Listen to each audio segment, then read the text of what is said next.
Ang kwentong ito ay hango sa totoong buhay.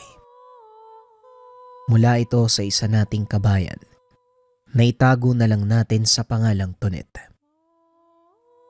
Taong 1998, Leyte. Alas 5 pa lang ng umaga, nakaabang na si Tonet sa bakuran upang makabili ng puto na araw-araw nilalako sa kanilang lugar. Dahil suki na, nakakamura at kung minsay nalilibre pa. Magmula nung kabataan, ito na ang nakasanayang almusal hanggang sa magkaroon ng anak. Yan ang gusto ko. Nakaabang na kaagad. Kung katulad mo lang ang iba kong suki, hindi na ako mapapaos kakasigaw. Ilang beses na ako nawalan ng boses eh. Hindi ko maintindihan ng iba. Kailangan pang ibuhos ang buong lakas para lang tawagin sila. Kapag hindi naman ako dadaan sa kanilang bahay, ako pa magiging masama. Ay naku talaga. Wika ng tendera ng puto kay Tonet. Tinawanan lamang niya ito. Matapos makabili, kagad siyang nagtungo sa kusina para maianda ang hapag. Gising na rin ang kanyang asawa na naghahanda na para sa pagpasok sa trabaho sa kabilang bayan. Mahal, nakarating na ba dito yung isang babae na naglalako ng puto? Grabe ang sarap nun, ibang-iba sa lasa ng suki mo. Doon yun sa pinagtatrabahuan ko eh. Sa kanya ako bumibili, kakaiba eh. Anong lasa ba? Pare-pareho lang naman ng mga puto ah.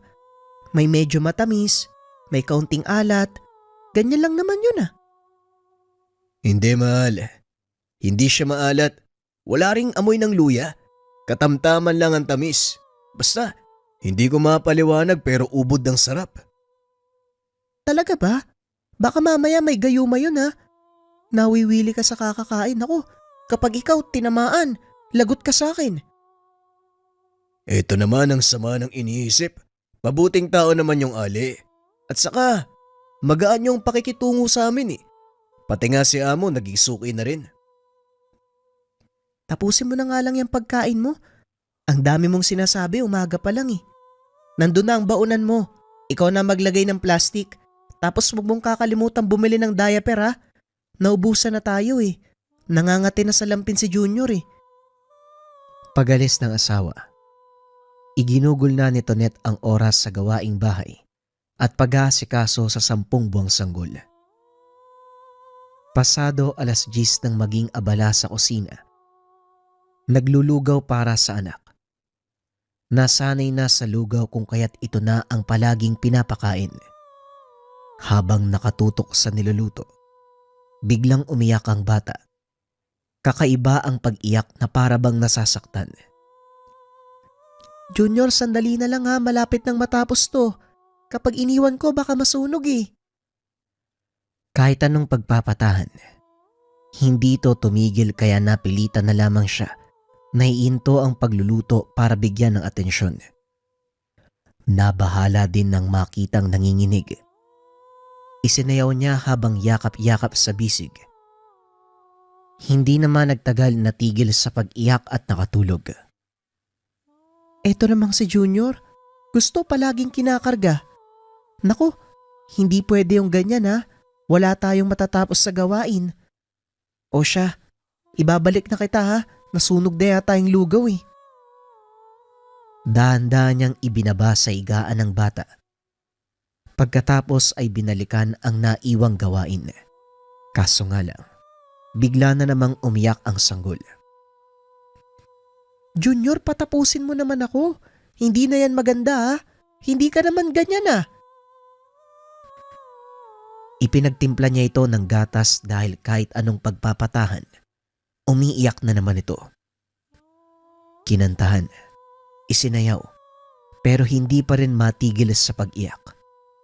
Mabuti na lamang nadala ng biberon. O ibababa na kita ha. Huwag ka munang umiyak. Maglaro ka lang dyan. Marami pa akong dapat tapusin eh. Iniwanan niya ang bata.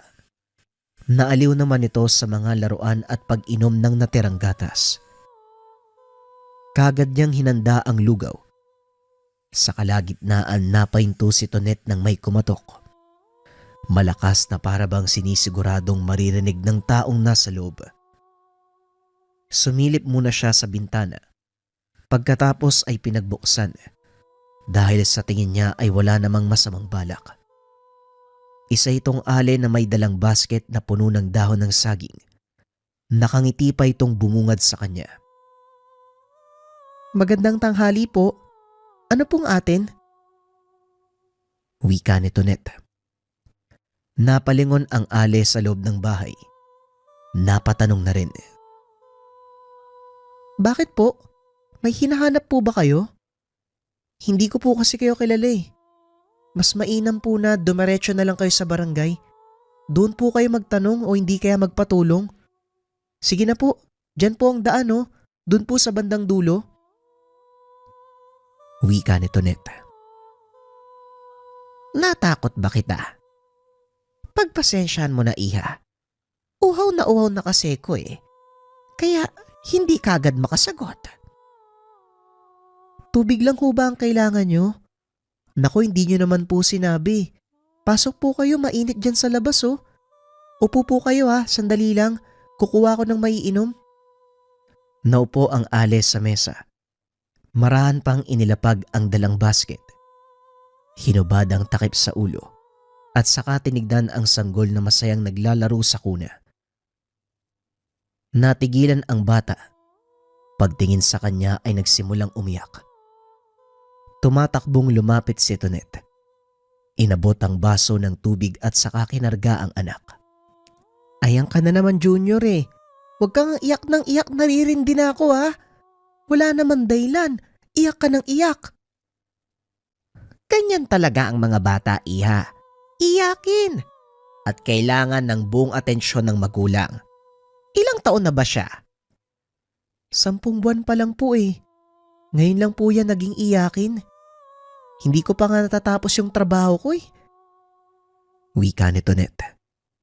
Tumayo ang ale at lumapit sa kanila. Hinaplos ang ulo ng bata. Mas lalo pa itong umiyak. Ganun ba? 10 buwan pa lang pala. Akala ko 1 taon na o higit pa eh. Malaki kasi. Sa palagi ko masarap ito. Masarap pagmasdan. Wika ng ale sabay ngiti. Nagulat naman si Tonet sa sinabi nito. Kung hindi lang dinagdagan ng matanda ang kanyang sinabi ay magdududa na. At siguradong masarap ang kinakain niya. Halata naman sa katawan. Malaki at malusog na malusog. Pagpasensyahan mo na ang sinabi ko. Parang natatakot ka. Ganito lang talaga ako magsalita. Ganun po ba? Akala ko kung ano na eh. Pero lugaw at gatas lang po ang pinapakain ko dyan. Minsan prutas pero pahirapan eh. Paminsan kumakain naman siya ng saging kaso mabilis magsawa. Junior, tahan na, nakakaya kay Manang oh. Wala nang tigil yung iyak mo. May gagawin ka pa ba, iha?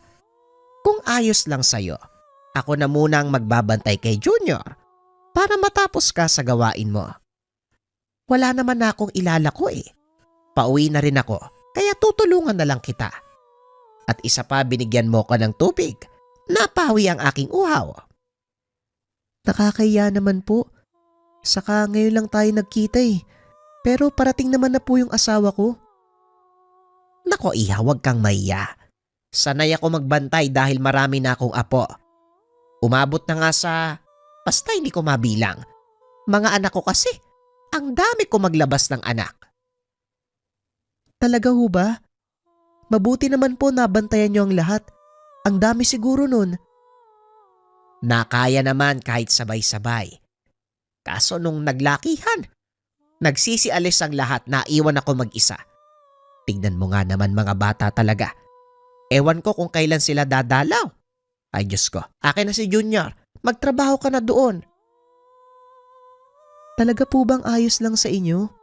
May labahan pa akong tatapusin eh. Mga gamit lang naman ni Junior, bibilisan ko na lang po. Ibinigay ni Tonet ang bata sa ale. Nang nasa kamay na ito ng matanda, tumahan pero kapansin-pansin ang pagtitig nito. Mapapansin sa mata ang takot, pero dahil nagmamadali siya sa paglalaba, hindi niya napansin ang reaksyon ng anak. Nasa harapan lang din niya ang Ale habang hawak ang bata. Naaliw din sa pakikipag-usap na para bang matagal na silang magkakilala. Lumipas ang oras. Natapos si Tonet ang paglalaba. Sabay na rin silang nagmeryenda dahil malapit nang mag-alas 3. Hay nako, kung pwede lang bilhin ng anak mo ay talagang bibilhin ko. Gusto ko siya. Malusog. Masarap yakapin. Yung mga naalagaan ko kasi dati, nangangayayat. Ewan ko ba sa mga yon? Kahit pakainin ng pakainin, hindi tumatapa. May ganyan po talagang mga bata, Manang. Yung kapatid ko ganyan din eh. Pero nung lumaki doon na nagsimulang tumaba. Kung sa bagay. Nga pala may puto pa ako rito. Hindi ko binibenta ang lahat, gawa ng malayo pa ang uuwian ko. Nagtitira ko baka kung sakaling magutom sa daan. Eto, kainin na lang natin dahil baka mapanis. Ah, puto rin po pala ang nilalako nyo. Akala ko kung anong kakanin eh. Mabuti po yan, paborito ko. Araw-araw akong bumibili sa suki ko eh. Kada umaga mula pagkabata ko. Ewan ko ba, puto ang hinahanap ng bituka ko sa tuwing umaga eh. Ay, ganun ba? Kung gusto mo, dadaanan kita para matikman mo ang luto ko palagi. Kakaiba ito. Hindi katulad ng ibang puto dyan. Kumagat si Tonet. Katulad ng sinabi ng Ale, kakaiba nga ang lasa. Unang kagat matatakam kagad. Naubos niya sa 3 subuan. Ang sarap nga po ah. Ano pong sangkap nyo? Bakit ganito kasarap? Grabe, ibang-iba talaga ang puto nyo. Bakit ngayon ko lang to natikman? Nasiya ng Ale sa reaksyon ni Tonet. Kagad pang naubos ang 3. Maging ang anak ay binigyan niya ng kakaunti. Pagkatapos silang magmeryenda, nag-usap pa at ang malapit ng mag-alas 5, nagpaalam na ang Ale. Pumara ng tricycle si Tonet para masiguradong hindi na ito maglalakad. Lumipas ang ilang minuto. Bumalik ang driver at kinausap siya tungkol sa Manang. Tonet, yung pinatid mo sa akin na matanda, kilala mo ba? Hindi naman sa naninira ako ng tao, pero gusto ko lang sabihin, huwag mo na siyang pabalikin dito ha. Hindi ako sigurado pero para may masama siyang balak eh. Halata naman sa pananalita, galaw at presensya. Meron din siyang dalang basket eh, mukhang naglalako. May pinakain ba sa'yo o sa anak mo? Po, bakit niyo naman po sinasabi yan, Manong? Eh ang gaan nga po ng pakikitungo ni Manang sa akin eh. Kung makapag-isip naman po kayo na masama oh. Basta sundin mo na lang ang sinabi ko. Para yan sa ikabubuti mo. O siya, mauna na ako. Sa pag-alis ni Manong, dito na naglabas ng opinyon si Tonet tungkol sa sinabi nito. Hindi naman porket magkaibigan kayo ng yumao kong ama, pwede mo na akong pagsabihan ng ganyan no? Ang sama niya mag-isip sa ibang tao. Bahala ka nga dyan. Ang bait-bait ng tao sa akin eh. Ilang sandali pa dumating na ang kanyang asawa.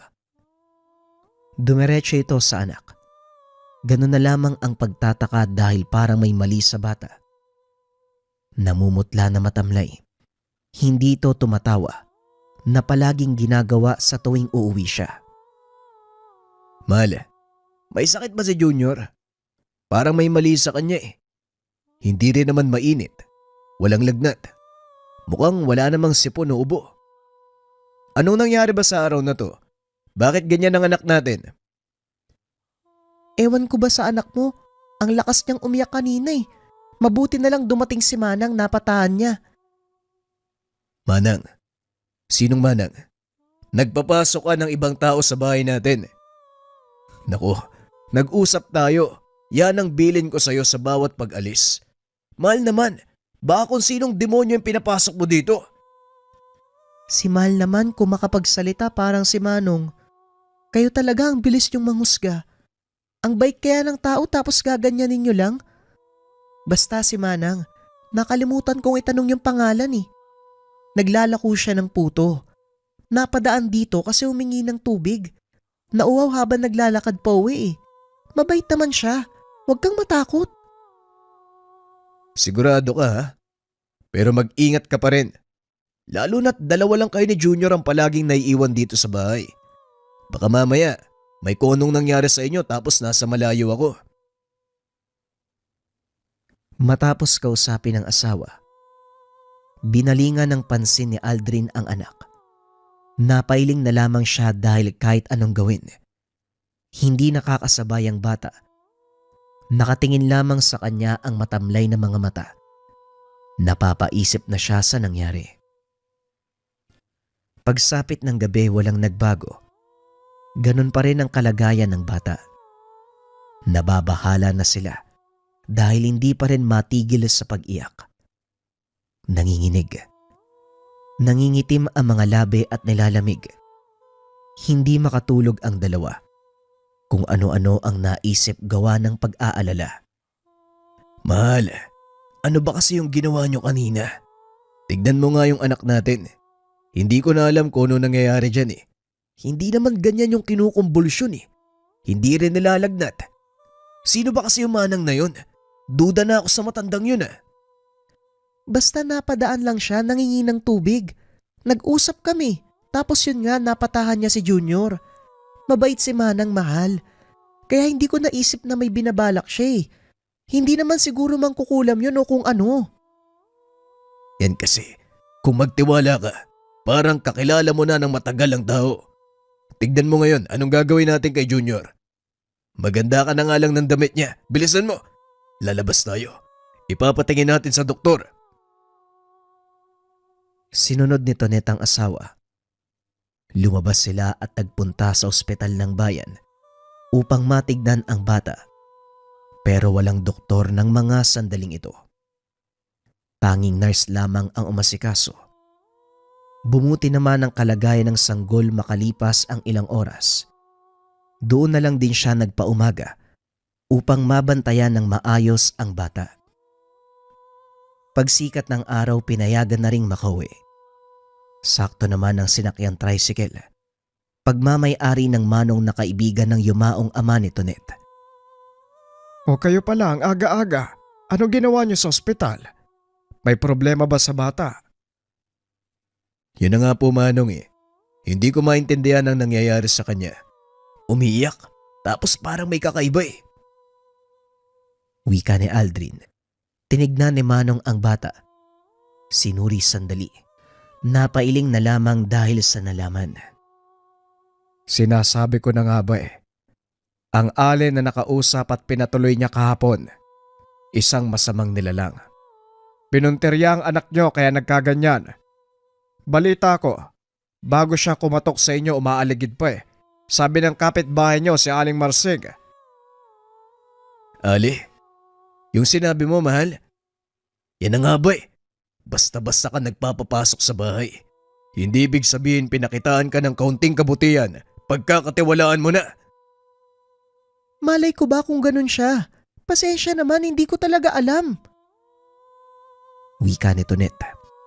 Napuno ng pagsisisi ang boses. Pero Manong, paano niyo ho nasabi na ganun? Hindi niyo naman siya kilala. Hindi ko kailangang kilalanin ng isang taong katulad niya para may masabi ako. Eto, ilagay niyo sa tahanan.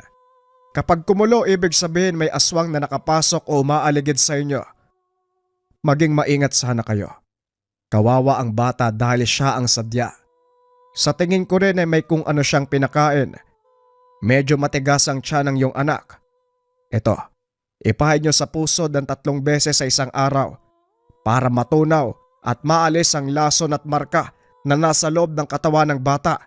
At ikaw naman babae, sundin mo si Aldrin para wala kayong nagiging problema. Wika ni Manong. Tinanggap ni Aldrin ang binigay niyang bote ng langis. Si Tonet sa kabilang banda. Hindi masyadong pinaniwalaan ang narinig. Mas matimbang sa kanya ang pakikitungo ng Ali na walang mali sa kanyang paningin. Kinagabihan hindi naisip ni Aldrin na matulog. Mulat siyang nakabantay sa anak. Pasulyap-sulyap sa langis na binigay ni Manong. Si Tonet naman ay napansin ang kilos ng asawa. Huwag mo sabihing pati ikaw nadala sa sinabi ni Manong. Mahal naman, masyado kang nagpapaniwala. Walang mawawala kung maniniwala tayo. Isa pa, malaki ang tiwala ko kay Manong. Hindi lang siya ordinaryong tao.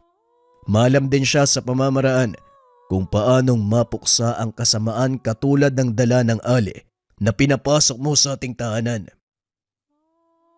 Ayan ka na naman eh. Sabing mabuting tao si Manang.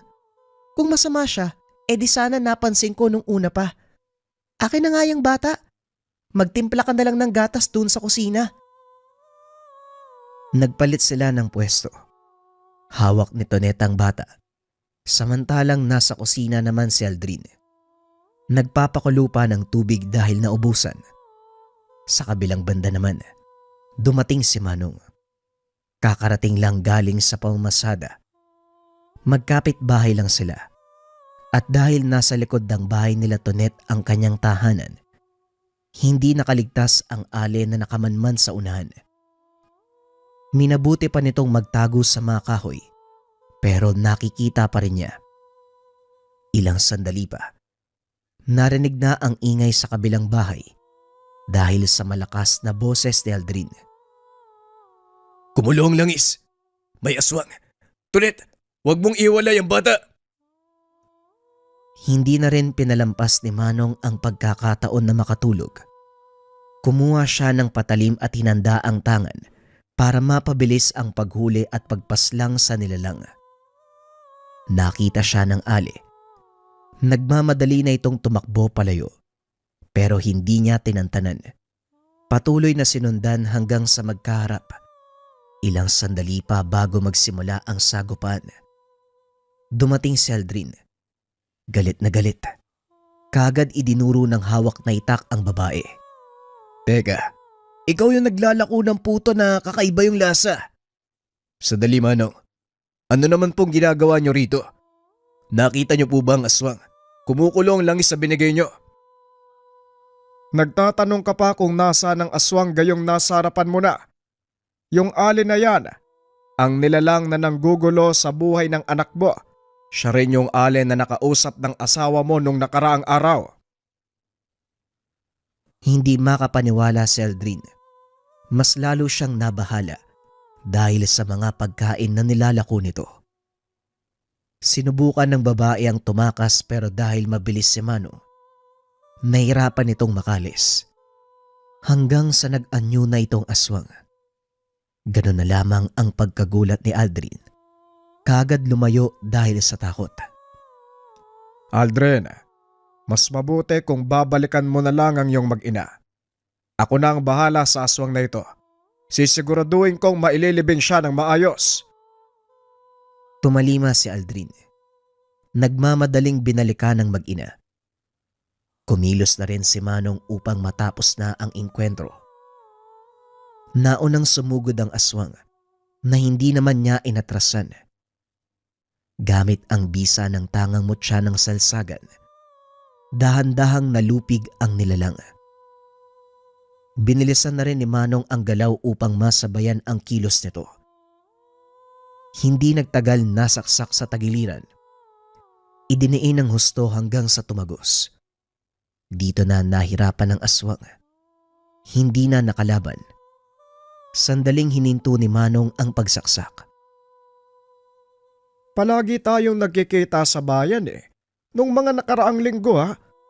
Hindi lang kita nilapitan dahil wala ka pang ginagawang masama.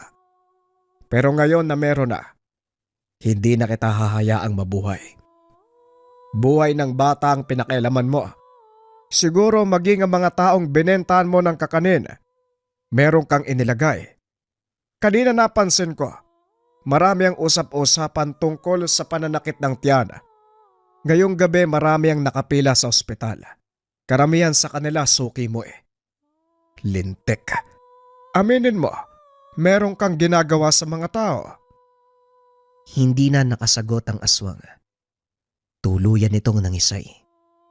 Bumalik naman si Aldrin at saktong nailigpit na ang katawan ng aswang.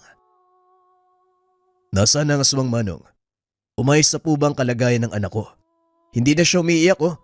Pero wala nang laman ang bote ng langis. Wika ni Aldrin. Naistorbo sa ginagawang pagtatambak ng lupa kung saan inililibing ang aswang. Kalmahan mo, Aldrin. Hindi ka na lang sana bumalik dito eh. Ano bang kailangan mo? Gusto ko lang humasigurado na naparusahan ng aswang. Maging ang buhay ng anak ko na wala pang 1 taon bibiktimay na. Nasaan na yun? Ako mismo ang papatay. Huwag mo nang hanapin. Nai-dispatch siya na. Nagtanda na rin yon at kailanman hindi na manggugulo sa kahit sino.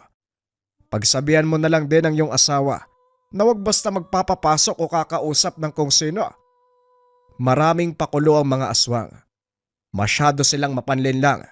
Naisahan nga kayo eh. Mabuti na lang. Nakita ko ang ginagawa ng aswang na yon. Wika ni Manong. Matapos ng kaganapan ay bumalik na sila sa kani-kanilang bahay. Lubos din ang pagpapasalamat ni Aldrin sa tulong ni Manong. Nangingi pa siya ng gamot dahil natatakot na may masamang mangyari gawa ng pagkain ng putong lako ng aling aswang. Binigyan naman siya. Sa kabutiang palad walang nangyari sa kanya. Pati na rin sa asawa ay naagapan. Magmula ng araw na yun, naging maingat na ang mag-asawa sa pagtanggap ng bisita. Hindi pinagbubuksan ang hindi kilala. Iniiwasang kumausap ng mga bagong muka. Hindi naman sila pinabayaan ni Manong. Nagbibigay pa rin ng langis pang proteksyon upang masigurado ang kaligtasan. Ang susunod ay isang bagsak na kwento. Ang kwentong ito ay hango sa totoong buhay. Mula ito sa isa nating kabayan na itago na lang natin sa pangalang Philip. Huling gabi ng lamay, nang yumaong 3 taong gulang na anak ni Philip. Masyadong mabilis ang pangyayari. Nung una ay simpleng pananakit lang ng tiyan, hanggang sa nakita na lang ito sa sahig na wala ng buhay. Itinakbo pa ang bata sa ospital, subalit wala nang nagawa pa dahil tumigil na ang pagtibok ng puso nito. Tumigas na din at nanlamig ang buong katawan. Naging palaisipan kay Philip ang kaganapan. Tila sadya ang pagkakamatay ng bata. Ngunit meron mang pagdududa, wala naman siyang patunay sa hinala. Sasabihin ko sa iyo, sinadyang patayin ang anak mo, Philip. Wika ni Aling Pasing. Mula sa pagkatulala, nabaling ang pansin ni Philip sa matanda. Kapitbahay nila na may kaalaman patungkol sa lihim na karunungan. Teka, ano pong ibig sabihin nyo, Aling Pasing? Tanong ni Philip. Batay sa bangkay ng anak mo. Nabarang ito, Philip. Tugon ni Aling Pasing.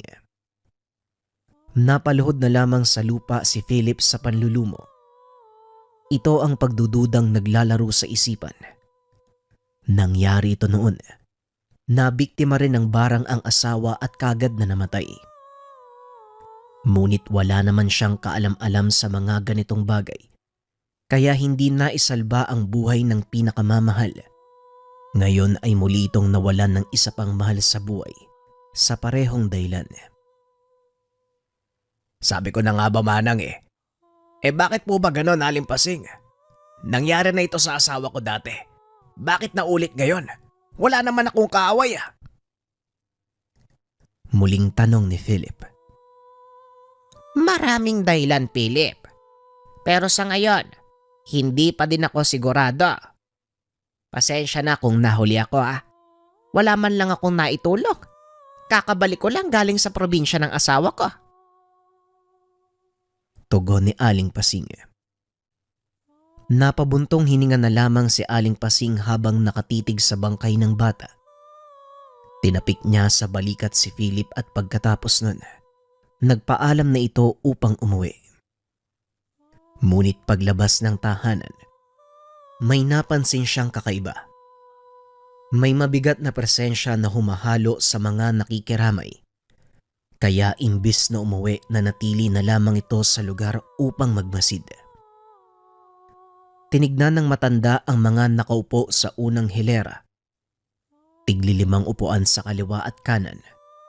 Sa parehong inuupuan ng malapit na kamag-anak ni Philip. Sa ikalawa at ikatlong hanay naman, purong mga kabataan at ibang malalayong kamag-anak. At sa pinakahuling hanay, mangilan-ngilan na lang ang nakaupo. Mga kabarkada ni Philip at mga kaibigan ng panganay na anak na babae. Sa konklusyon ni Aling Pasing, wala roon ang nagmamay-ari ng presensyang pinaghihinalaan. Kaya muli itong naganap sa labas. May mga mesa roon at upuan. May nag-iinuman. May nagsusugal at merong nag-uusap lamang. Hanggang sa nakita niya na rin ang hinahanap. Sa madilim na bahagi ng bakuran, nakatayo ang isang tao na balot ang katawan ng makapal at mahabang damit.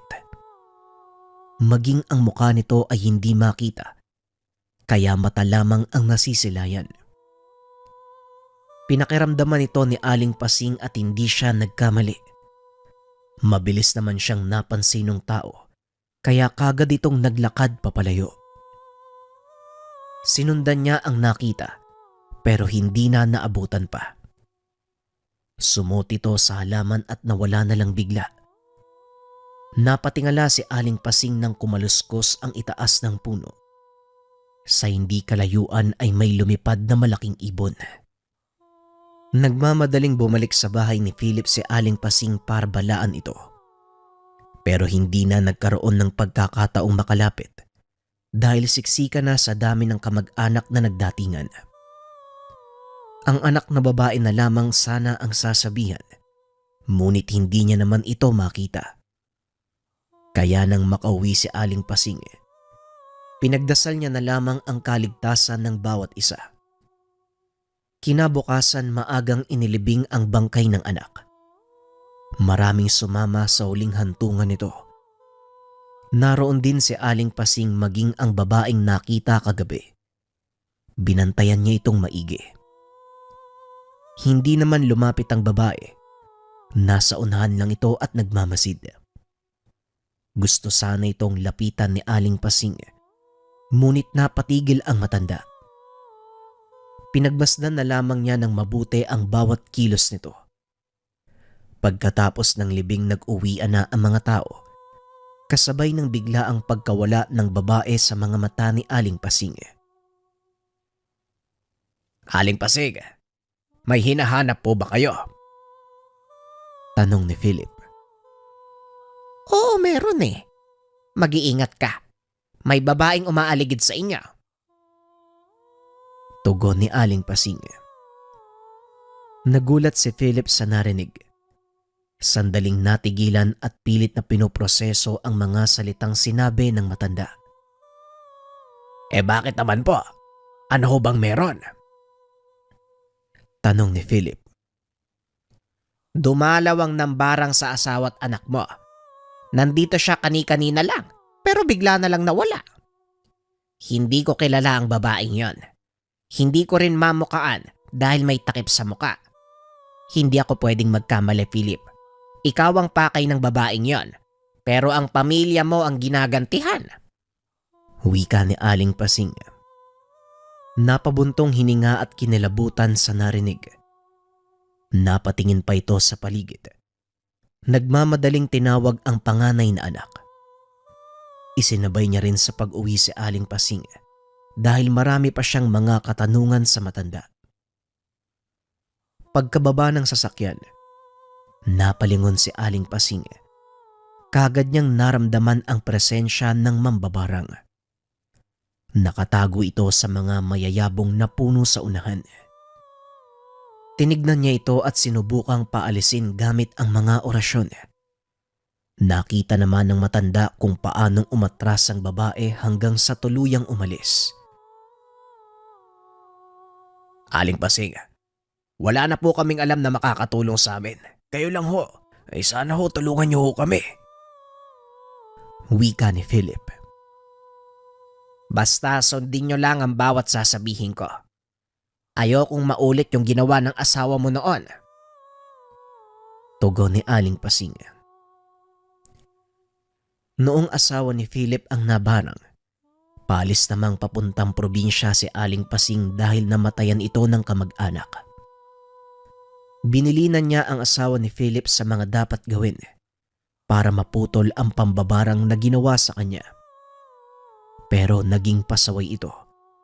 Hindi naniwala sa mga sinabi ng matanda hanggang sa tuluyan itong mamatay.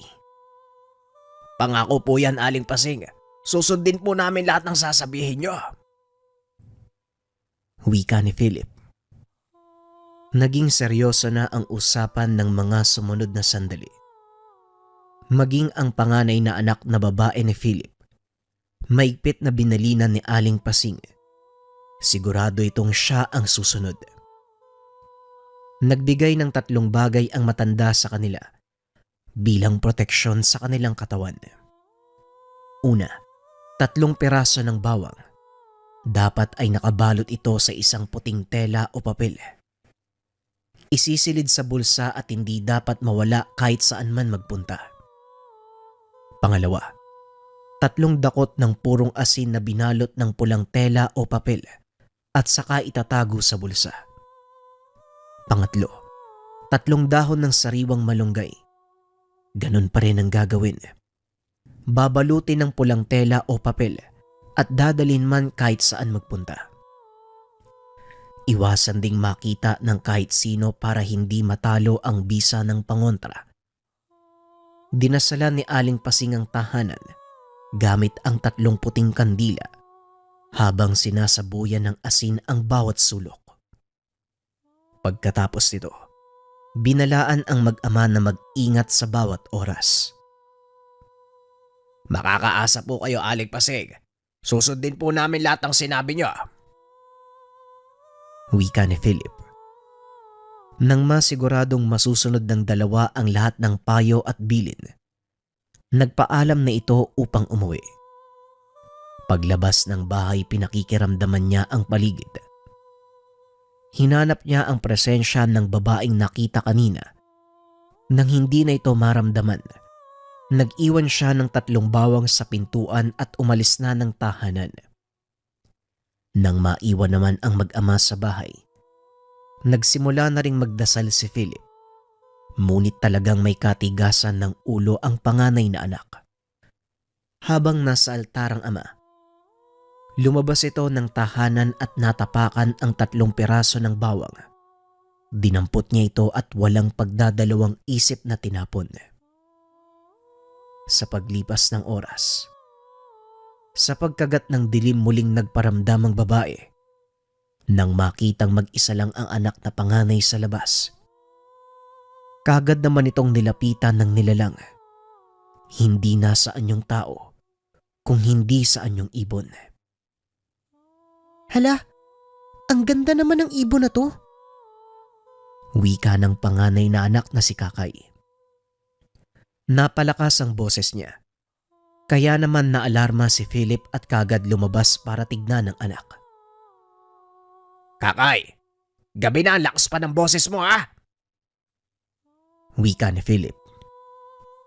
Tay, tignan mo yung ibon, oh. Ang ganda po. Tugon ni tatay. Tinignan ni Philip ang tinuturo ng anak. Kaso nga lang wala naman siyang nakikita. Pumasok ka na nga. Kung ano-ano yung nakikita mo, baka mamaya. Iba na yan eh. Wika ni Philip. Nakasimangot na pumasok ng tahanan si Kakay. Gusto pa sana niyang tumambay sa labas. Nagmamadali na lamang isinara ni Philip ang pintuan at mga bintana upang masigurado ang kaligtasan nila. Paglipas ng ilang oras, bandang 9:00, tulog na si Philip. Gising pa si Kakay ng mga oras na yun, nalilibang sa pagbabasa ng paboritong libro. Sa kalagitnaan ng pagbabasa, napatigil ito matapos makapansin ng kakaiba. Isang anino ang nagpapabalik-balik sa labas. Nakikita ni Kakay ang anino nito. Natakot ang dalaga. Maigpit niyang hinawakan ang libro habang dahan-dahang lumalapit sa bintana at sumilip. Sa paghawi ng kurtina, bumungad ang isang babaeng balot na balot ng mahabang damit. Nagukay ito sa bakuran at naglagay ng kung ano. Pagkatapos ay dali-daling umalis. Nakahinga ng maluwag si Kakay nang wala na ito sa lugar. Ngunit hindi naman mawala sa dalaga ang kilabot.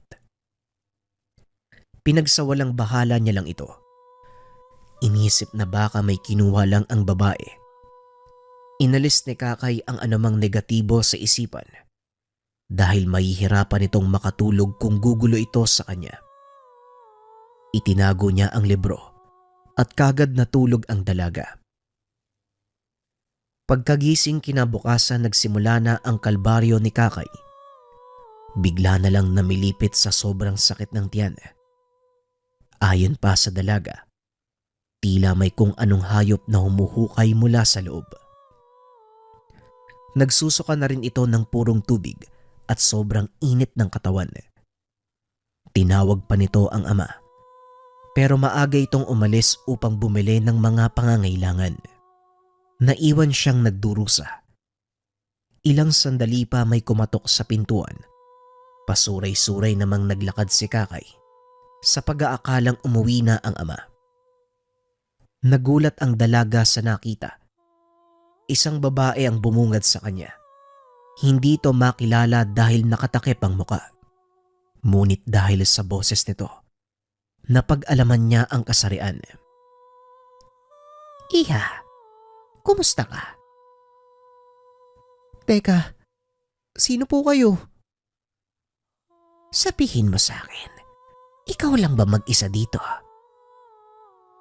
Marahang tumango si Kakay. Nagpatuloy sa pag-inda ng pananakit ng tiyan. Hindi rin niya maintindihan dahil mas lalong umiinit ang katawan. Pinagpapawisan na ito at hindi mapakali. Gulong-gulo na sa nangyayari. Masakit ba, iha? Ayos lang yan. Yan ang kabayaran sa atraso ng pamilya mo sa akin. Wika ng babae. Napatitig si Kakay dito hanggang sa bigla na lang nawalan ng malay ang dalaga. Napangiti naman ang babae at binalak pang pumasok sa tahanan. Pero napatras ito nang mapansin ang mga pangontrang sumasalubong sa kanya. Titisin pa sana ito ng babae para makuha si Kakay. Hanggang sa narinig nito ang tunog ng sasakyan, kaya nagmamadali itong umalis sa lugar. Dumating si Philip. Hindi na napatay ang makina ng kotse pagkakita sa pintuan kung saan nakahandusay ang anak. Nagmamadali itong lumapit at inalam ang kalagayan nito. Inayos niya sa higaan ang walang malay na si Kakay. Natatarantang nilagyan ng basang tuwalya ang noo para maibsan ang init ng katawan. Hindi alam ni Philip ang gagawin, kaya dali-dali itong pumunta sa tahanan ni Aling Pasing. May kalayuan ito, pero mabilis niyang narating. Sa pagkataranta, hindi ito gumamit ng kotse, tanging pagtakbo ang nagawa.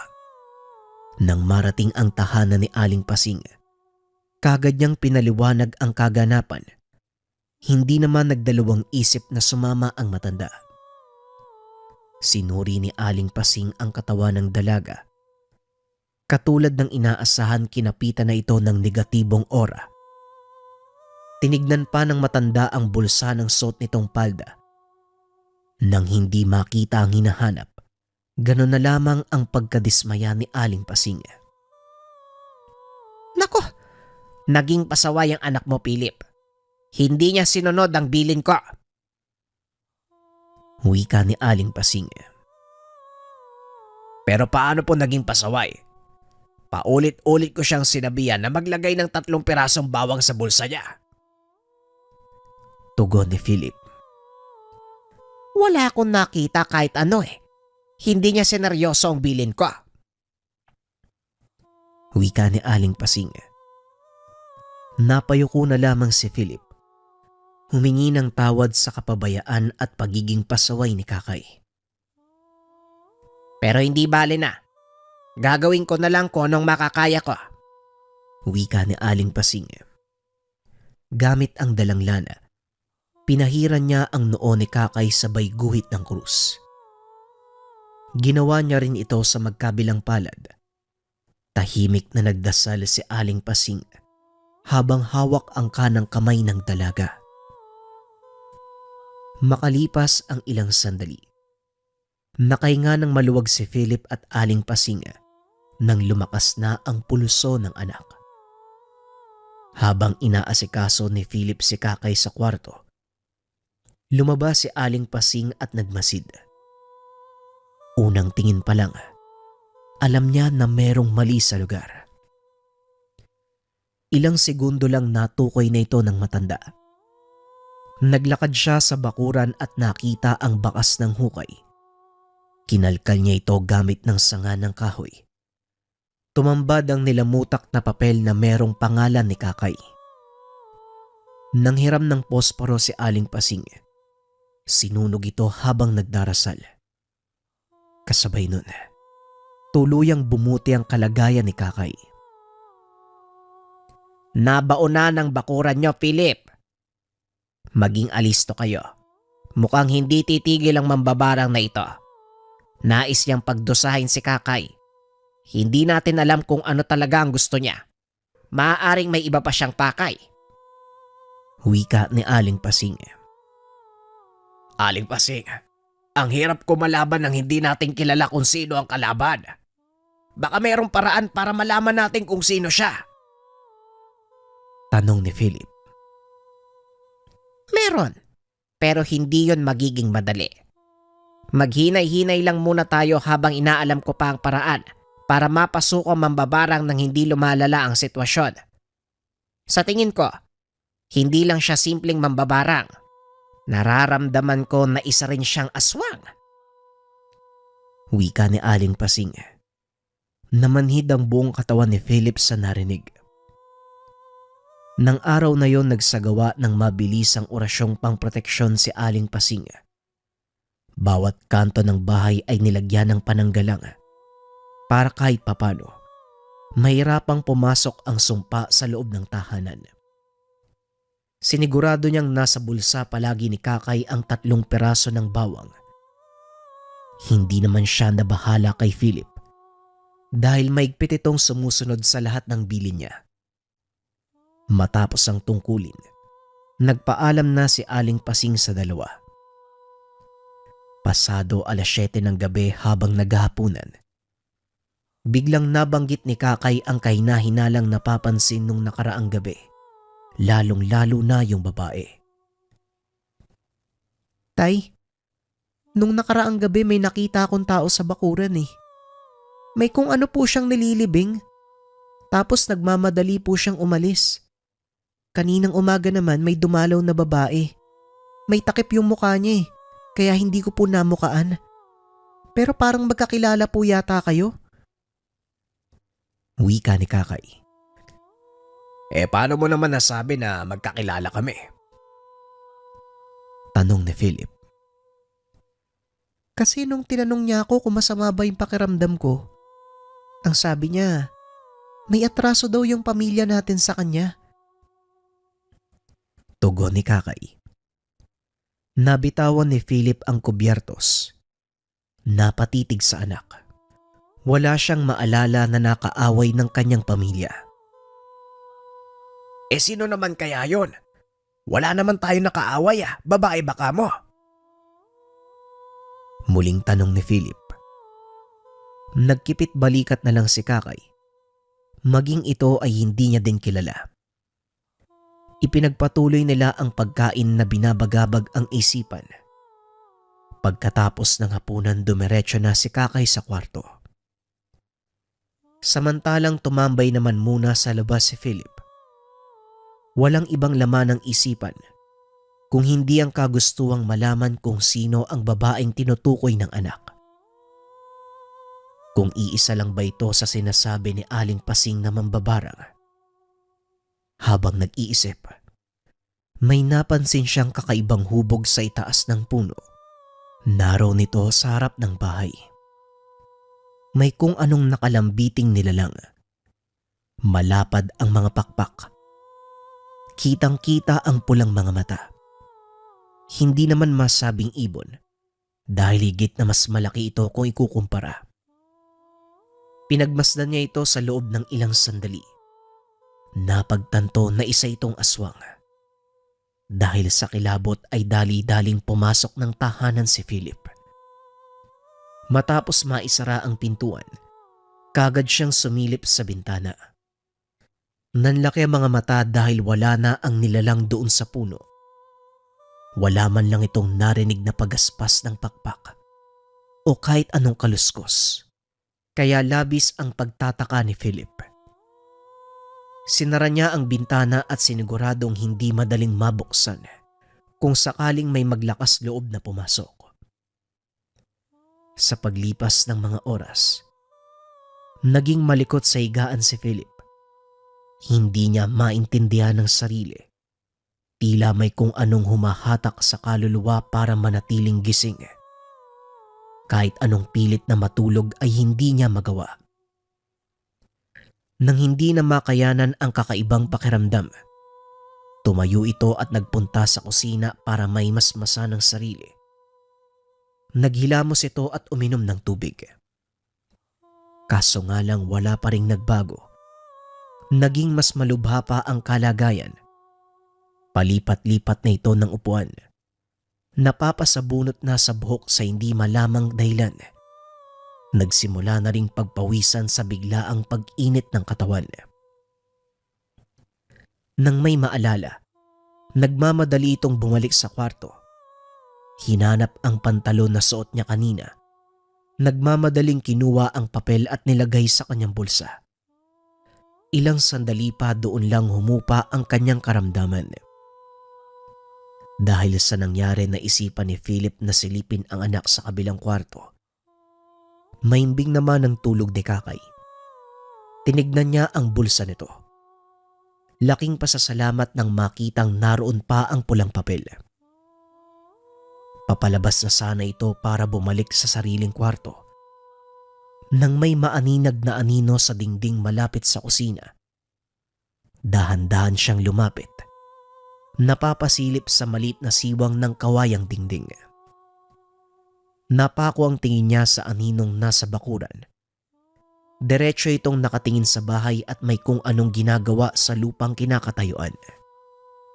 Nang magkaroon ng lakas ng loob ay kumuha siya ng kaldero.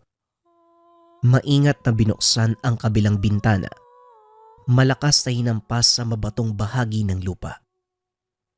Gumawa ito ng ingay. Kagad umalis ang tao sa bakuran. Kinuha ni Philip ang flashlight at inilawan ang bawat sulok na baabot ng liwanag. Wala naman siyang nakita na kahit ano, kaya kagad niya ring pinatay ang ilaw. Pero nung sandaling mawala ang liwanag ay tila may pigurang lumitaw. Muli niya itong inilawan at kagad namang nawala. Napakusot pa sa mga mata si Philip para makasigurado. Ngunit wala na ito nang tignan muli. Napailing na lang si Philip at binalik ang flashlight sa lagayan. Hindi na rin siya nag-abalang bumalik sa sariling kwarto. Naroon nito sa sala at sa upuan na lamang natulog. Pagsapit ng bandang alauna ng madaling araw, naalimpungatan sina Philip at Kakay sa ingay na nagmumula sa labas. Malalakas ang kalabog at maririnig ang pagaspas ng mga pakpak. Ilang sandali pa ay dumapo ito sa bubong at doon nagsimulang hindi mapalagay ang mag-ama. Nagmamadali itong kumuha ng patalim. Napadasal pa nang wala sa oras. Sinubukang bugawin ni Philip kung sino man ang nasa bubong. Kung sino ka man, mas mabuting umalis ka na. Hindi ako magdadalawang isip na patayin ka kapag nagmatigas ka. Wika ni Philip. Kinalampag ng husto ng nilalang ang bubungan. Masakit sa tenga ang ginagawa nito. Sinubukan uli siyang itaboy ni Philip gamit ng salita at paulit-ulit na pagpalo sa lapag ng patalim. Naririnig mo to? Bagong hasa pa naman ang mga patalim ko. Kapag hindi ka pa umalis, pipira-pirasuhin ko yung katawan mo. Wika ni Philip. Nagtatapang-tapangan ito. Nakatago naman sa sulok si Kakay. Humahagulgol sa takot. Ilang sandali pa pareho silang nakahinga nang lumipad na palayo ang nilalang. Nang masiguradong wala na at hindi na nagparamdam ng mga sumunod na oras, doon lang humupa ang tensyon ng mag-ama. Kinabukasan binalak ni Philip na puntahan si Aling Pasing. Pero papalabas pa lang sana ng tahanan, kagad na niyang nakita ang nasabing matanda. Naku Aling Pasing, papunta sana ako sa inyo eh. Mabuti naman po nandito kayo. Wika ni Philip. Hindi sumagot si Aling Pasing. Nagulat ito sa mabahong amoy sa bakuran. Pinagmamasdan niya ang bawat sulok at mula sa hindi kalayuan. Sa labas ng bakod na kawayan, may bakas pa ng hukay doon, pero wala namang inilibing na kung ano. Mukhang nadala sa ginawa kong orasyon ng mambabarang, kaya hindi na nakapagbaon sa bakuran niya. Wika ni Aling Pasing. Hindi ho Aling Pasing eh. May sumugod ho dito kagabi. May aswang po sa bubong namin.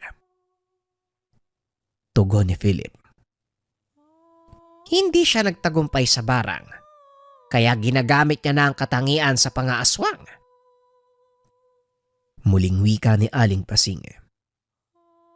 Ganun na nga ho Aling Pasing. Ano po bang pwede nating gawin? Tanong ni Philip. Pumasok tayo sa bahay. Maglalagay uli ako ng proteksyon. Tugon ni Aling Pasing. Gamit ang lana na siya mismo ang gumawa. Nilagyan ng orasyon ng buong tahanan. Habang nag-iikot at nagdarasal, nakasunod naman sa likod nito si Philip na may dalang baon na nilagyan ng pampausok. Tumagal ng ilang minuto ang orasyon. Sinigurado ni Aling Pasing na bawat sulok maaabot ng sa ganon mapigilan ang pagpasok ng masamang puwersa. Aling Pasing, nabanggit pala ni Kakay na may babae daw na dumalaw dito. Hindi yan namukaan dahil may takip ang buka. Wika ni Philip. Siya din ang napapansin ko. Isang babae na balot ang katawan ng mahabang damit. Ikaw ba Philip? Wala ka bang matanda ang babae na naging kalapit mo dati? Tanong ni Aling Pasing. Napaisip si Philip. Kalaunan ay napailing. Maliban ho sa pamilya ko, wala na akong kakilala eh. Wala talaga eh. Tugon ni Philip. Hindi bale na. Nadagdagan ko na ang proteksyon ng bahay niyo. Huwag na lang muna kayong kakausap ng kahit sino. Huwag mo rin hahayaan na lumabas ng bahay si Kakay. Hindi natin alam ang banta sa labas. Wika ni Aling Pasing. Matapos magbilin kagad nagpaalam ang matanda dahil may kailangan pa itong asikasuhin sa bukirin. Ilang oras ang lumipas. May babaeng dumating. Maganda, maputi ang balat at may dalang kung ano. Pagkarating sa bakod tinawag nito si Philip. Nagtataka itong lumabas at hindi makapaniwala sa bisitang dumating. Si Vanessa, ang dating kaklase nung high school.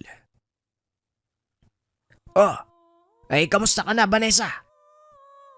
Tanong ni Philip. Mabuti naman, Philip. Ikaw kamusta na? Hindi na ituloy ni Vanessa ang sasabihin. Oh, bakit may problema ba? Nagtaka si Philip sa biglaang pag-iba ng emosyon ni Vanessa. Kanina ay nakangiti ito, pero ngayon ay bigla na lang napapangiwi, ni hindi man lang makalapit sa kanya. Napapailing ang babae. Nawalan ito ng balanse at natumba. Ininda ang pagkahilo. Oy, ano nangyayari sa'yo? Ayos ka lang ba?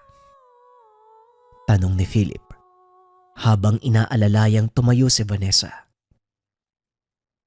Medyo nahihilo ko. Sa susunod na lang tayo mag-usap. Nagmamadaling umalis si Vanessa. Nagtataka naman si Philip sa kilos nito.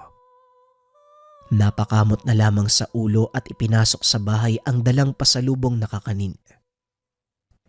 Inihain niya ito sa mesa. Sakto namang lumabas si Kakay mula sa kwarto. Nagsalo ang mag-ama sa pagkain.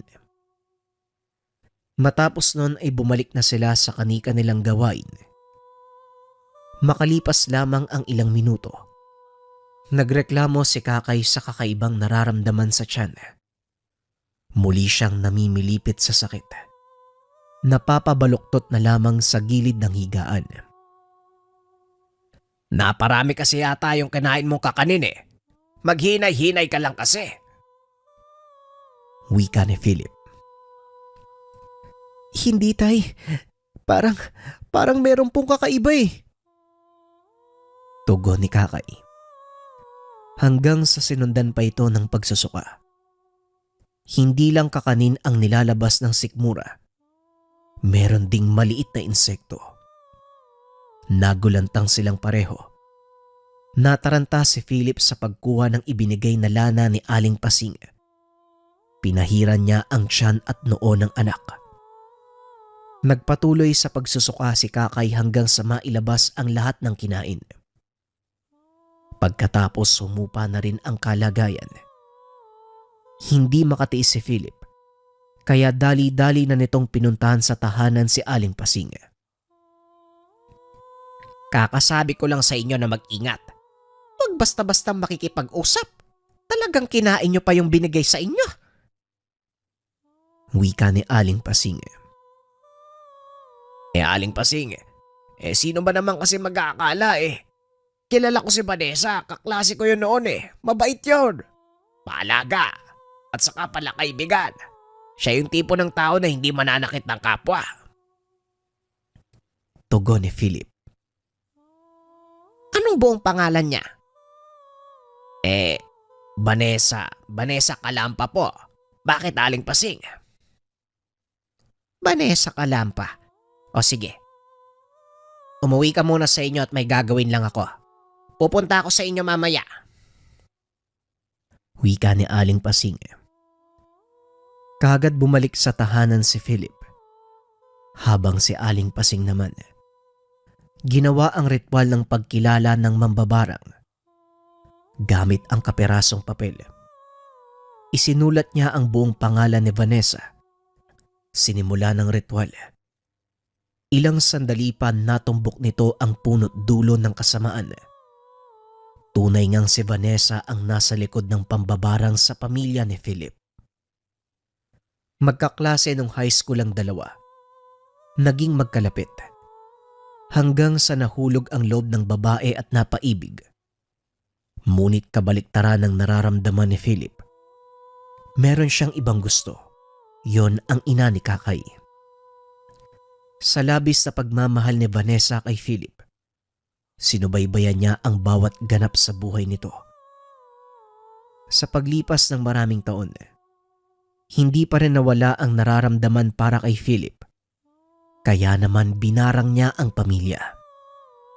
At ngayon, gumagawa siya ng paraan para maisunod si Kakay. Pagkatapos ng ritual, bumalik si Aling Pasing sa bahay ni Philip para tanungin ito kung ibabalik ba ang pambabarang kay Vanessa.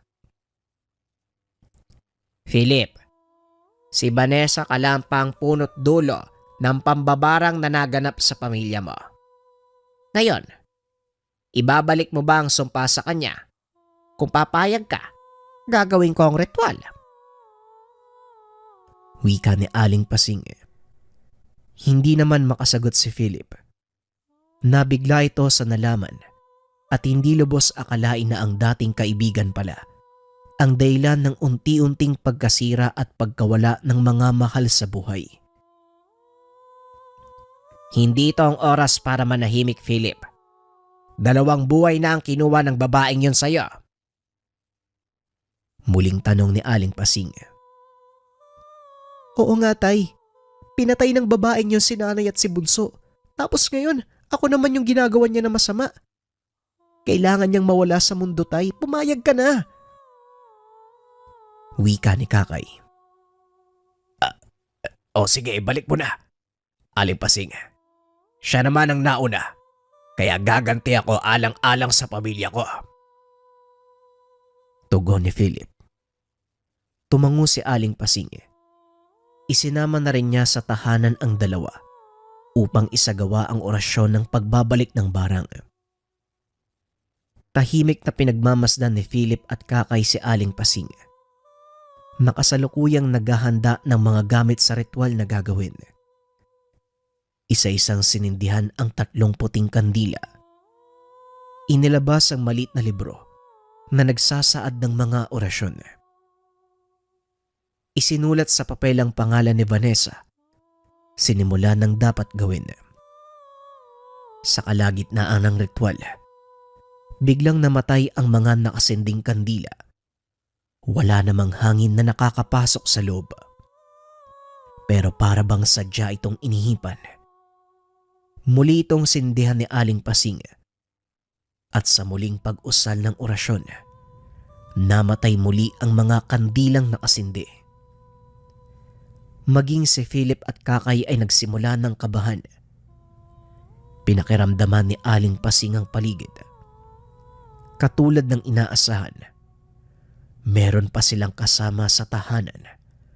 Naroon lang ito sa labas. Ilang sandali pa umeeko sa buong paligid ang mga pagaspas ng pakpak. Maririnig na rin ang langit-ngit ng bubong. Dito lang kayo, Philip. Huwag kayong aalis. Walang takot na lumabas si Aling Pasing. Bitbit ang bagong hasang itak at lana sa magkabilang kamay. Tinignan niya ang bubong at nakita. Isang aswang ang sumugod sa kanya. Mabilis ang kilos ni Aling Pasing. Nakaiwas ito sa pag-atake at nataga ang nilalang. Kahit daplis lang iyon, meron pa din itong epekto. Sa pagdistansya ng aswang, ibinuhos niya ang lana sa talim ng itak. Tinawag itong muli para makipagtuos. Lumapit naman ang aswang. Umatake pero naging maingat. Madaling naiiwasan ang mga pagtaga ni Aling Pasing. Sa kabilang banda, hindi mapakali si Philip. Nababahala ito sa posibleng mangyari. Lalo pat aswang ang karap ni Aling Pasing. At isa pa, matanda na ito para mapasabak sa labanan. Hindi na nakayanan ni Philip ang sarili. Naganap ito ng patalim at tinulungan ang matanda. Philip, pumasok kayo doon sa loob. Baka kung anong mangyari sa inyo. Wika ni Aling Pasing. Sa akin may atraso si Vanessa. Aling Pasing, alam kong siya ang aswang na yan. Vanessa, alam kong ikaw yan. Hindi ko alam na ganyan ka pala kasama. Pati pamilya ko dinamay mo. Tayong dalawa dapat na magtuos. Walang pagdadalawang isip na sumugod si Philip. Pero natumba siya matapos matamaan ng pakpak ng aswang. Nagkaroon pa ito ng galos sa muka. Nagmamadali namang umatake si Aling Pasing. Sa muling pagtaga ay natamaan niya ang nilalang. Daplis lamang ito pero napaangil ang aswang. dahil may lana na pangontra ang talim. Dumapo sa bubong ang aswang at masamang nakatitig sa dalawa. Hanggang sa bigla itong lumipad papalayo sa lugar. Ang buong akala ng dalawa ay tapos na ang laban. Pero laking gulat ng mga ito nang marinig ang sigaw ni Kakay mula sa likuran. Ibaba mo ang anak ko. Subukan mo lang talagang saktan siya. Papatay kita, Vanessa.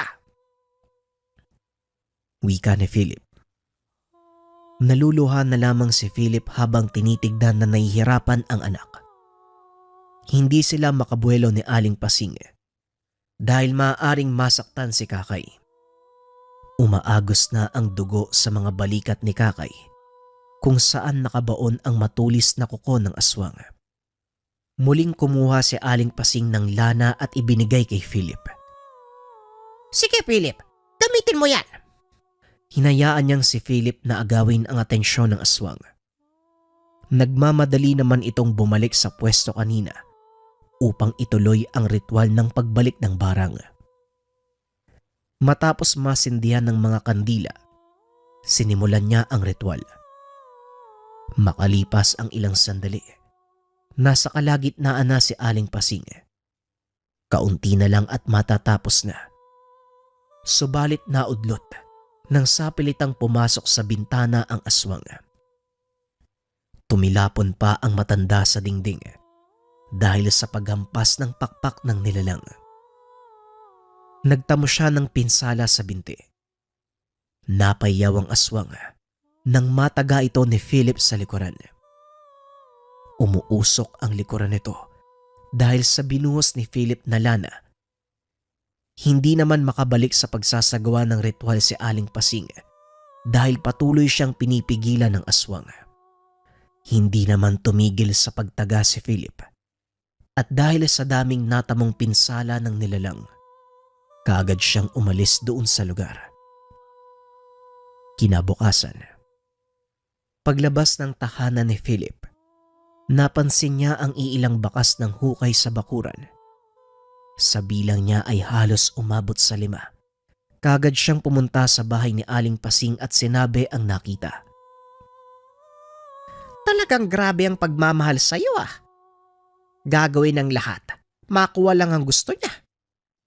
Kung sa bagay, wala naman silang kaluluwa para makaramdam ng awa sa mga tao. Ang mahalaga para sa kanila, maging maligaya. Wika ni Aling Pasing. Ano na ho ang gagawin natin, Aling Pasing? Ayoko naman humantong sa puntong mawala si Kakay. O ako mamatay ako. Tanong ni Philip. Huwag kang mag-alala. Mamayang gabi, tatapusin na natin to. Kapag nagtagumpay tayo, wala nang magiging problema. Tugon ni Aling Pasing.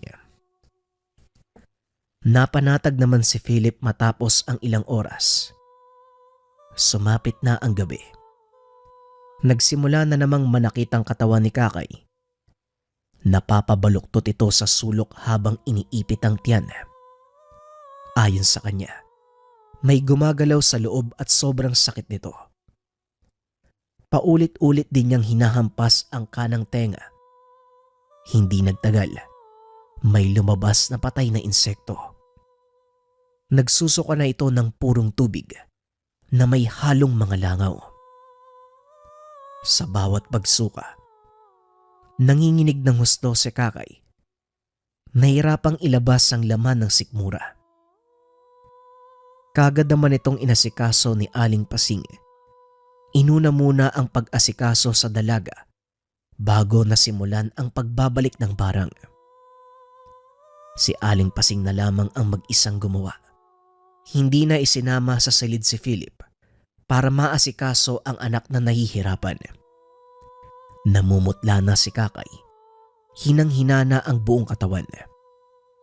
Binuklat ni Aling Pasing ang libro ng orasyon habang hawak sa kabilang kamay ang papel na pinagsulatan ng pangalan ni Vanessa. Sinimulan niya na ang pag-usal ng dasal.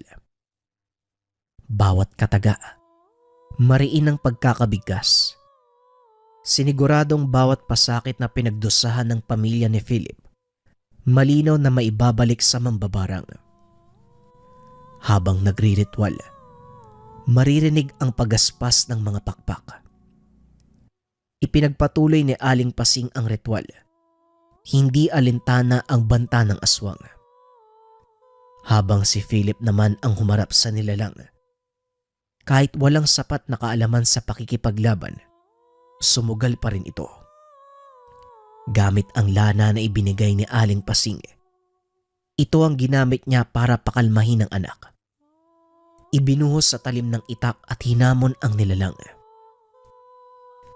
Halika dito, demonyo ka.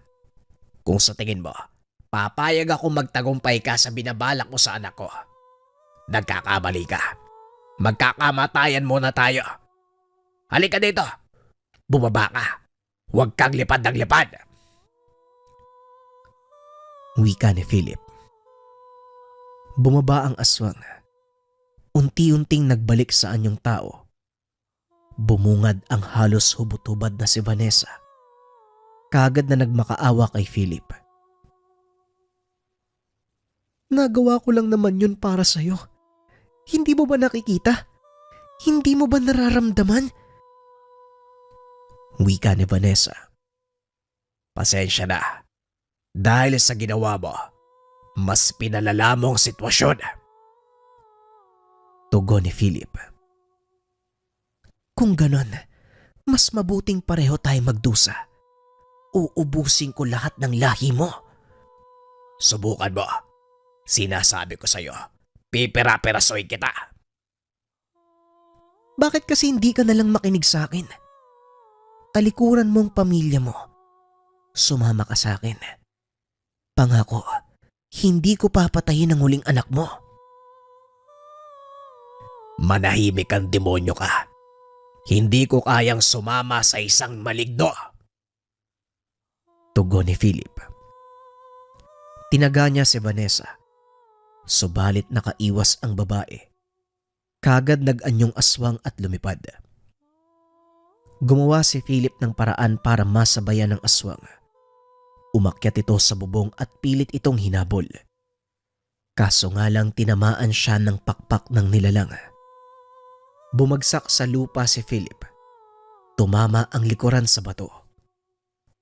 Sa kabilang banda, nang makita ni Kakay ang sitwasyon ng ama, kinuha niya ang mga boteng nakailera sa altar. Inantay niyang muling lumapit ang aswang kay Philip at dali-dali niyang isinaboy ang likido. Napadaing ang nilalang at nangingisay na lumayo. Tinulungan niya ang ama at inakay papasok ng tahanan, subalit hindi sila nakapasok dahil humarang ang nilalang. Binangga sila at natumba pareho. Kagad namang nagpaharang si Philip ng umatake. Salip na kay Kakay tumama. Si Philip ang nakalmot sa braso at kamay. Napaluha na lamang si Kakay. Kinuha niya ang bote ng lana. Walang pagdadalawang isip na hinampas sa mukha ng nilalang. Nabasag ito at kumalat sa katawan ng lana. Napakalakas ng angin ng aswang. Nangingisay at nagwawala. Lumabas na rin si Aling Pasing. Sa puntong iyon matagumpay niyang natapos ang ritual ng pagbalik-barang. Nang makita ang kaganapan sa labas, dinampot niya ang itak at siya mismo ang sumaksak sa aswang. Hindi na nakaligtas ang nilalang. Paulit-ulit siyang hinampas ni Aling Pasing. Sa galit pa ni Philip, halos tadtarin niya ito ng pinong-pino. Hindi na nakakalaban ang aswang. Ayon kay Aling Pasing, tuluyan ng umepekto ang pagbabalik niya ng barang, kaya nawala na ng lakas si Vanessa. Matapos ng lahat ng kaganapan, kagad nilang sinunog ang bangkay upang walang makakitang ibang tao. Kahit patay na si Vanessa at tapos na ang panggugulo nito, hindi pa rin niya maiwasang kabahan at mangamba. Nadala siya sa nangyari, kaya hindi mabura-bura ang takot sa isipan. Kinabukasan bumalik na ang mag-ama sa tahanan. Sumama si Aling Pasing para suriin muli ang paligid. Katulad ng binanggit ni Philip, may mga hukay nga sa bakuran. Puro pangalan ni Kakay ang nakasulat sa mga papel. Isa-isa itong kinuha ni Aling Pasing at sinunog habang dinadasala ng orasyon. Pagkatapos nun, nagsagawa muli ng orasyon para sa pangkalahatang proteksyon ng mag-ama. Hindi nagpakampante si Aling Pasing, kaya nagpa siya itong mas lalong pagtibayin ang kanilang dungan. Tinuruan niya rin si Philip ng mga nararapat gawin sa oras ng pangangailangan. Binigyan niya ng kaunting kaalaman sa kulam, barang, maging pangontra sa mga aswang. Buong puso naman itong tinanggap ni Philip. Kahit wala na nang gagambala sa inyo, hindi pa rin kayo pwedeng magpakampante. Lahat ng itinuro ko, huwag kakalimutan. Lahat ng pangontra, huwag iaalis sa katawan. Hindi natin alam kung merong kapamilya ang Vanessa na yan. Maaaring patay man siya, pero mga kamag-anak niya, pwedeng-pwede kayong bawian. Wika ni Aling Pasing. Tatandaan po namin yan, Aling Pasing. Maraming salamat po sa tulong niyo. Walang anuman, Philip. Tayo-tayo lang din naman ang magtutulungan. Basta, kapag nasa oras ng kapamakan, gawin niyo ang itinuro ko o hindi kaya tawagin niyo ako. Sa paglipas ng mga araw, naging payapa na ang buhay ni Philip at Kakay. Wala nang kahit anong senyales ng barang. Nakakakain, nakakakilos, at nakakagalaw na ng maayos si Kakay. Paunti-unting nabubura ang pangamba at takot sa puso't isipan. Hindi na gaanong nag-iisip sa mga posibleng mangyari sa oras na lalabas. Wala na ring banta sa gabi. Naging payapa na ang pagtulog nang walang gumugulo sa isipan. Pero kahit ganun, hindi pa rin nagpakampante si Philip. Oras-oras siyang alisto at sa bawat taong dumaraan sa harapan ng tahanan, tinatandaan niya ang muka, ang kilos, at kapag may kahinahinala, nagmamadali niyang kinukuha ang lana. Minsan pa nga itong napagkakamalang baliw ng kapitbahay. Sa loob-loob niya, walang mali dahil nag-iingat lamang siya. Nakasanay na ni Philip ang ganong gawain. Saan man magpunta, palaging may lamang proteksyon ng bulsa. Maging ang bawat sulok ng kotse ay nalagyan din. Hindi siya basta nakikipagsalamuha. Dumidistansya kapag merong nararamdamang kakaiba. Bantay sarado ang anak na si Kakay. Hatid sundo sa eskwela. Kilala ang bawat kaklase na kakilala nito. Wala namang reklamo si Kakay dahil naiintindihan niya ang kilos ng ama. Sa paglipas pa ng panahon, nakagawian nila Philip at Kakay ang ibayong pag-iingat.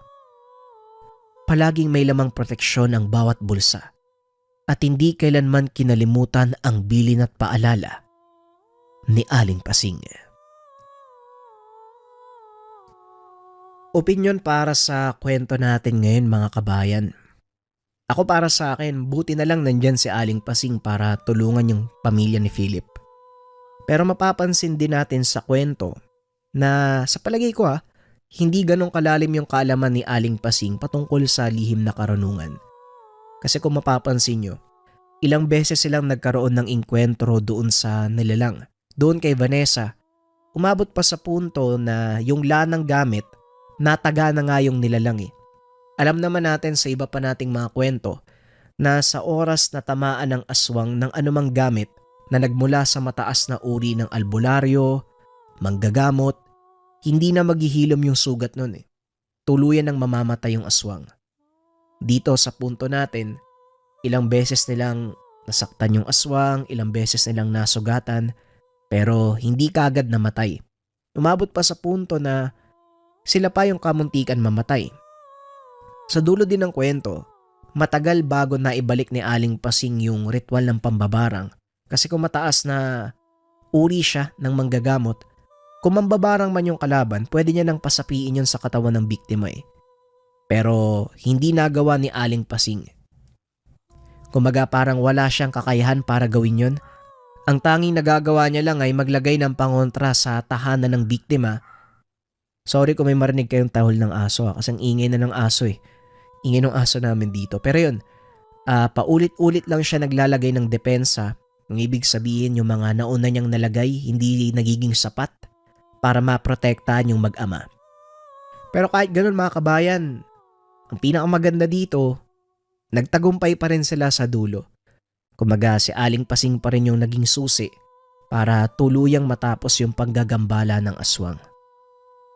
Pero sa kwenta natin, grabe talaga yung nagagawa ng pagmamahal. Sipin nyo, mula pa high school, meron na siyang gusto kay Philip. Binantayan niya yung buhay ng pamilya hanggang sa umabot sa punto hindi niya matanggap na hindi siya yung pinili nitong Philip. Ito si Philip din, ang pogi no? Talagang may nagmahal sa kanya kaso nga lang umabot sa punto. Pinatay yung anak, pinatay yung asawa, na ang tanging gusto lang naman, sumama si Philip sa kanya. Pero kayo ba mga kabayan, kung sakaling ganon ang maganap, kung sakaling malaman nyo na yung pumatay sa sarili mong anak, yung pumatay sa asawa mo, gusto kanyang makasama dahil sa pagmamahal, tatanggapin nyo ba? Kung ako yung tatanungin, hindi ko kaya yon. Kasi araw-araw papasok sa isipan ko na siya yung pumatay sa mga mahal ko sa buhay.